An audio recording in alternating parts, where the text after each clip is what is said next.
हरिवरासनं स्वामी विश्वमोहनं हरिदधीश्वरम् आराध्य पादुकम् हरिविमर्दनं स्वामी नित्यनर्तनं हरिहरात्मजं स्वामी देवमाश्रये।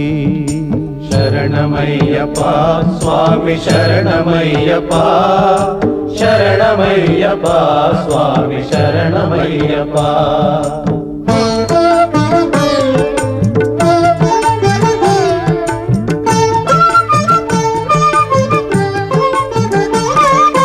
शरणकीर्तनं स्वामी शक्तमानसं भरणलोलुपं स्वामी नर्तनालसम् अरुणभासुरं स्वामी भूतनायकं हरिहरात्मजं स्वामी देवमाश्रये।